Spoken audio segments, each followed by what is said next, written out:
Okay, everyone, so we are going to start again on the top of page 159. Remember to be reading along with me. Our focus for these pages: what is happening in Jack's new tribe of savages? How did the boys, the Savage Boys, respond to their new leader? So be paying attention to that as we start reading on the top of page 159. Okay, so at the top of page 159. When Roger came to the neck of land that joined the Castle Rock to the mainland, he was not surprised to be challenged.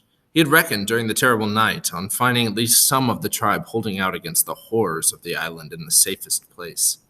The voice rang out sharply from on high, where diminishing crags were balanced on one another. "Halt! Who goes there?" "Roger." "Advance, friend." Roger advanced. You could see who I was. The chief said we got to challenge everyone. Roger peered up. You couldn't stop me coming if I wanted. Couldn't I? Climb up and see. Roger clambered up the ladder like Cliff. Look at this.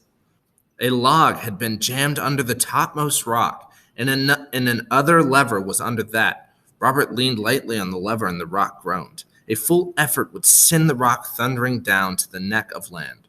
Roger admired. So that's kind of an important thing for later. Essentially, think of it like this. There's a big rock on top of the cliff that sits right on the edge, and they stuck a beam underneath it like this, like a big stick. So if they wanted to, they could lift that up and roll. They could roll the big rock off the cliff and hit anyone who was coming up. So just remember that. All right, so continuing on. He's a proper chief, isn't he? Robert nodded. He's going to take us hunting. He jerked his head in the direction of the distant shelters where a thread of white smoke climbed up the sky. Roger, sitting on the very edge of the cliff, looked somberly back at the island as he worked with his fingers at a loose tooth. His gaze settled on the top of the distant mountain, and Robert changed the unspoken subject. He's going to beat Wilfred. What for? Robert shook his head doubtfully. I don't know. He didn't say. He got angry and made us tie Wilfred up. He giggled excitedly.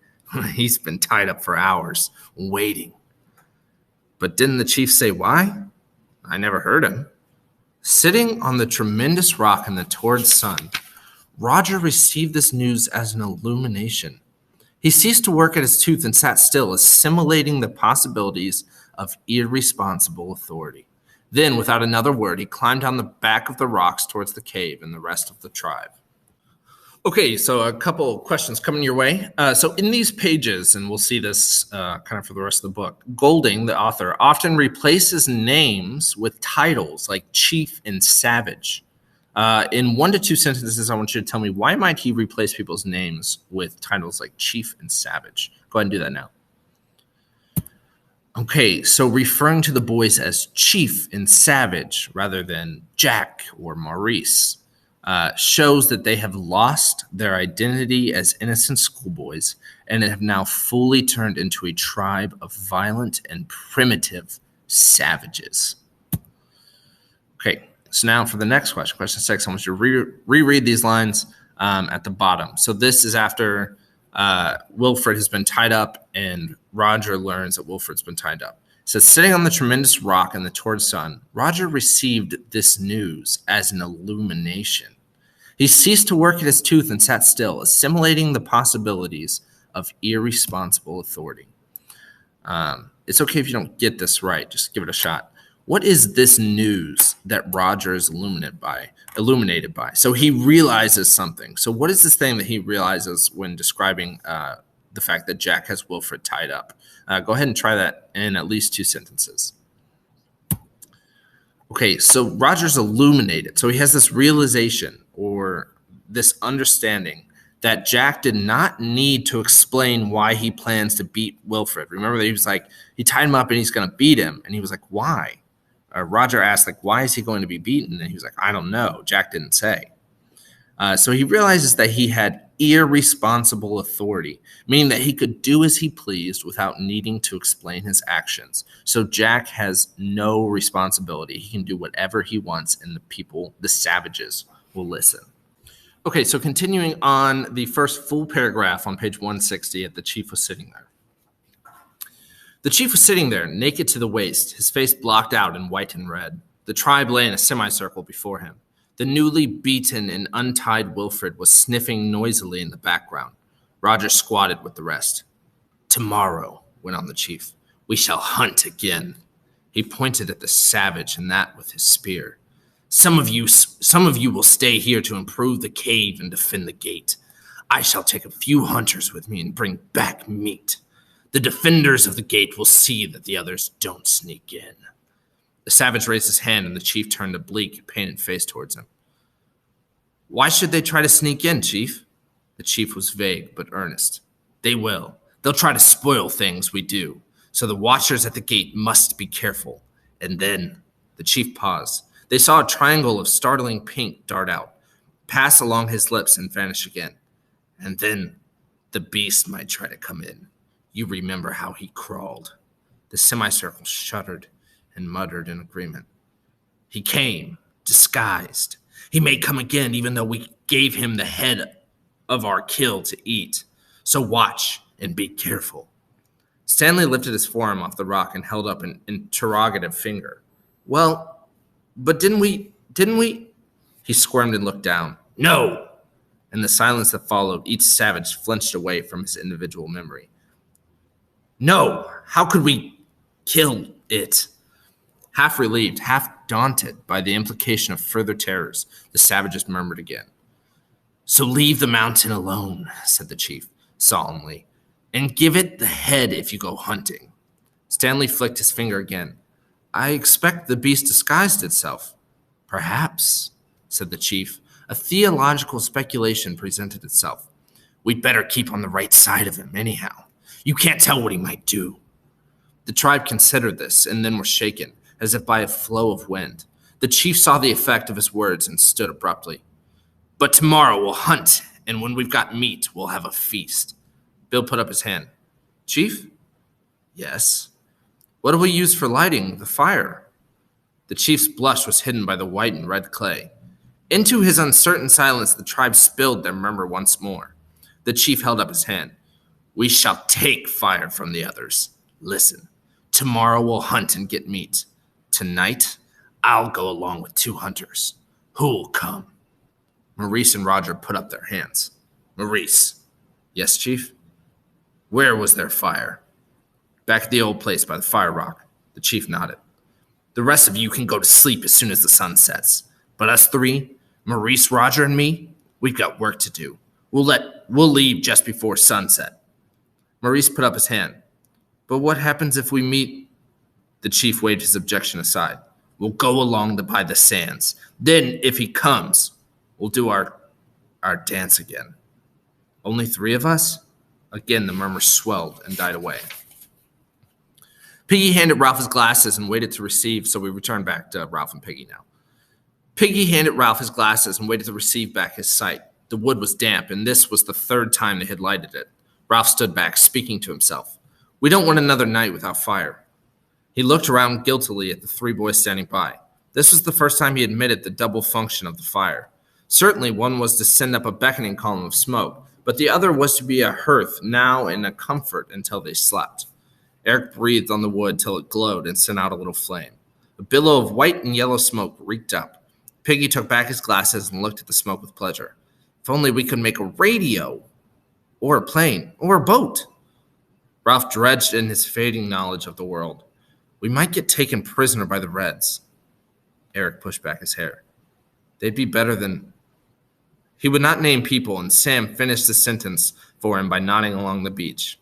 Ralph remembered the ungainly figure on a parachute. He said something about a dead man. He flushed painfully at this admission that he had been present at the dance. He made urging motions at the smoke with his body. "Don't stop. Go on up. Smoke's getting thinner. We need more wood already, even if it's wet." "My asthma."